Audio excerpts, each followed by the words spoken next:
जब भी मैं भारतीय जनता पार्टी के बारे में बात करता हूं तो बार बार ये दोहराता हूं और देश के लोगों को बताता हूं कि भारतीय झूठा पार्टी का जन्म दरअसल झूठ बोलने के नाम पे ही हुआ है। दिन रात सुबह शाम भारतीय जनता पार्टी के लोग सिर्फ और सिर्फ झूठ बोलने का काम करते हैं।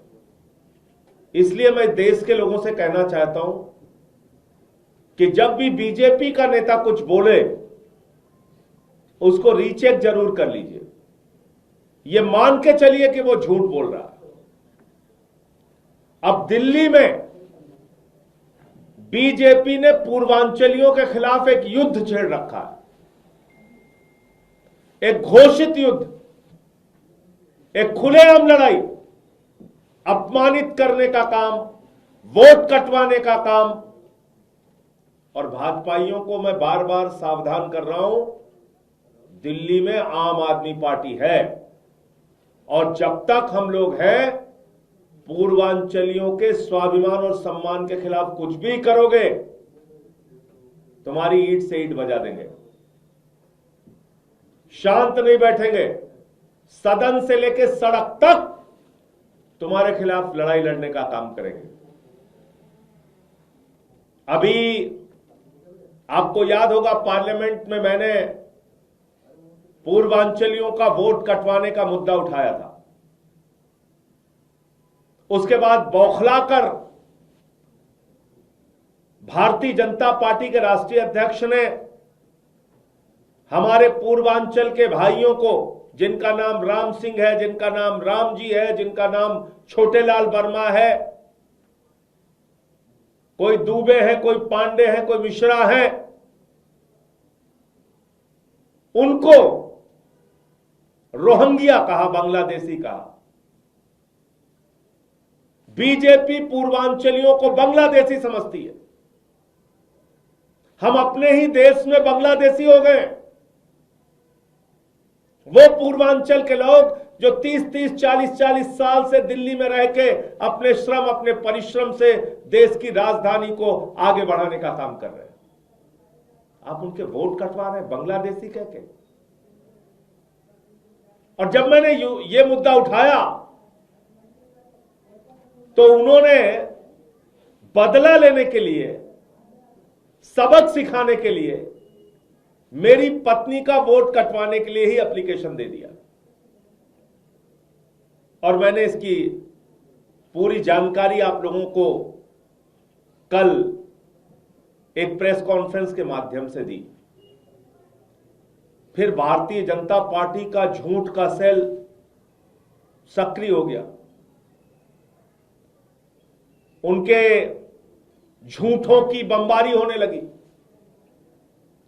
और इस खेल में हमारे एक माननीय सांसद मनोज तिवारी भी शामिल हो गए।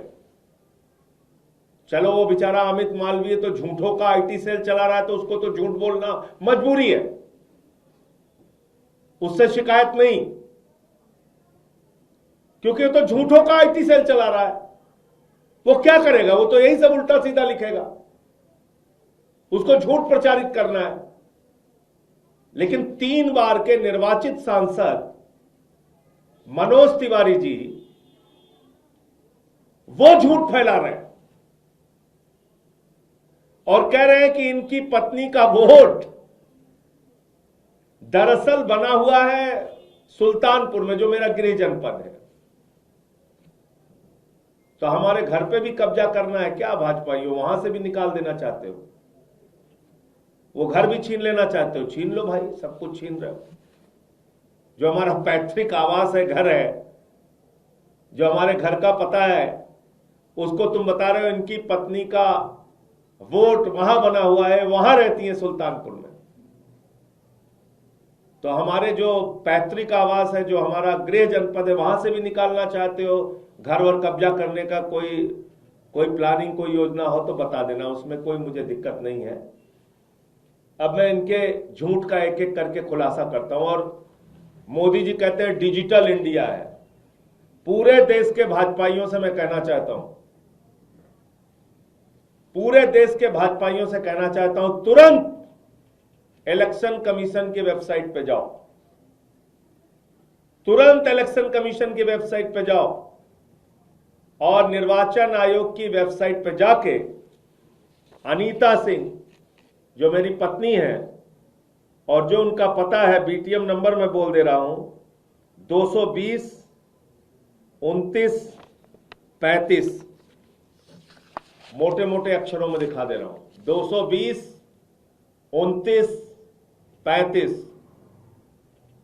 देखो इनका वोट कहां बना हुआ है। अगर वास्तव में नरेंद्र मोदी जी डिजिटल इंडिया को सच मानते हैं, वास्तव में अगर उन्होंने इंडिया को डिजिटलाइज किया है, थोड़ा बहुत काम किया है, तो कम से कम भाजपाई मूर्खों और उनका जो सबसे बड़ा मूर्खाधीश है अमित मालवीय, जो मूर्खों का सरदार है, बुद्धिहीन व्यक्ति, उसको अकल नहीं है 5 पैसे की, ट्वीट कर रहा है सुबह से, उसको मैं कहना चाहता हूं निकालो अनीता सिंह का नाम कहां दर्ज है। बीटीएम नंबर बता दिया तुझे। झूठ पे झूठ, झूठ पे झूठ, दिन रात झूठ। इतनी भी अकल नहीं है कि इस वोटर लिस्ट के आधार पे उन्होंने अभी मई के अंदर इसी वोटर लिस्ट के आधार पे मई में लोकसभा के चुनाव में मेरी पत्नी ने वोट दिया है। सीपीडब्ल्यू सर्विस सेंटर नई दिल्ली विधानसभा में वोट दिया है अभी लोकसभा के चुनाव में 6 महीने पहले। इतनी भी अकल नहीं, इतनी बुद्धि नहीं लगाते। वहां तमाम मीडिया मौजूद थी, उनके कैमरे में कैद है, और मैं और दिखा दूं आपको, यह उनका वोटर आईडी कार्ड है। मेरी पत्नी श्रीमती अनीता सिंह जी का वोटर आईडी कार्ड है ये, और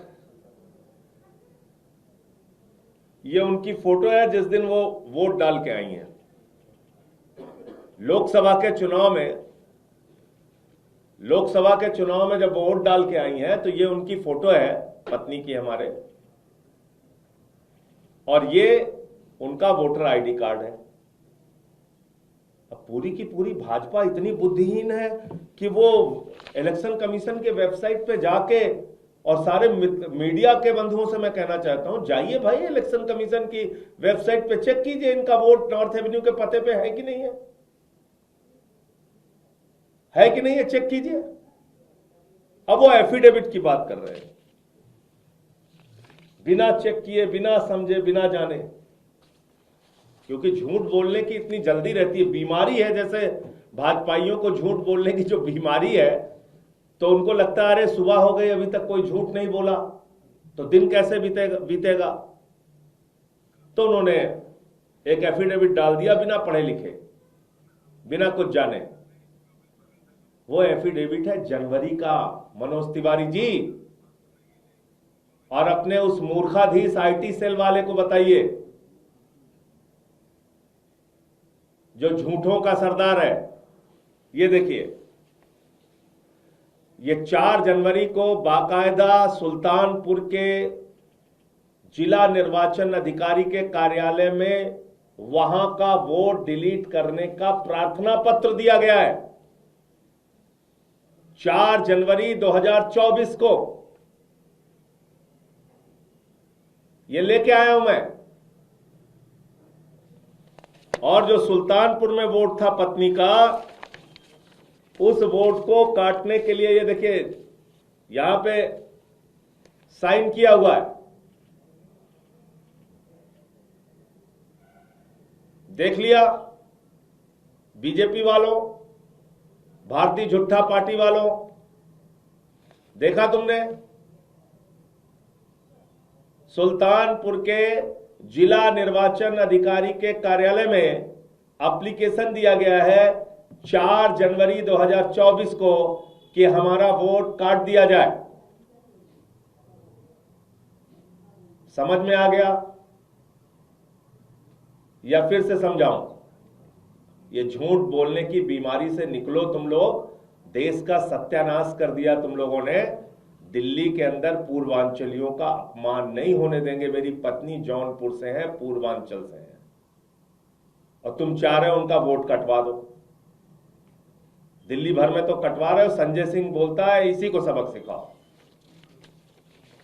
ये रिसीविंग मैं मीडिया के साथ अभी शेयर कर दूंगा, आप लोग भी इसको दिखाइए और चलाइए। तो इसलिए मैंने सोचा कि आप लोगों से पत्रकार वार्ता के माध्यम से ही सारी बातें डिटेल में करूं। और ये देखिए, जो मधु जी हैं, उन्होंने 24 दिसंबर को एप्लीकेशन दी है वोट काटने के लिए। अब ये कह रहे हैं कि भाई ये मधु जी कौन है, ये संजय सिंह से पूछिए। मतलब दुष्टों का समूह है भारतीय जनता पार्टी। अब आप समझिए कि वोट कटवाने के लिए एप्लीकेशन भी देना, और मैं बताऊं कि कौन है। जब इनके पते पे जाके पूछा गया तो कहने हमें नहीं मालूम कि किसने हमारे नाम से एप्लीकेशन दे दिया। अब किसी को क्या गरज पड़ी हुई है, वो हमारी पत्नी का वोट कटवाने के लिए किसी को क्या गरज पड़ी हुई है, क्यों एप्लीकेशन देगा। तो ये सीधे सीधे भारतीय जनता पार्टी ने ये एप्लीकेशन दी है। और इस पूरे मामले को लेके कल से उन्होंने जो आज से मनोज तिवारी जी ने और अमित मालवीय जी ने जो मेरे परिवार को और मुझे अपमानित किया है, बदनाम किया है, 30 साल का मेरा सार्वजनिक जीवन है, इस तरह के झूठे आरोप लगाए हैं कि मैं झूठ बोल रहा हूं, इन दोनों लोगों के खिलाफ मैं डिफेमेशन का मुकदमा करूंगा। इन दोनों लोगों को न्यायालय में लाऊंगा और वहां पे इनको एक एक बातों का जवाब देना पड़ेगा। अमित मालवीय और मनोज तिवारी के खिलाफ जो उन्होंने झूठ बोला है, जो उन्होंने अपमानित किया है मुझे और मेरे परिवार को, पत्नी को, तो उनको न्यायालय में आके इसका जवाब देना पड़ेगा। मैं उनके खिलाफ मानहानि का मुकदमा करूंगा।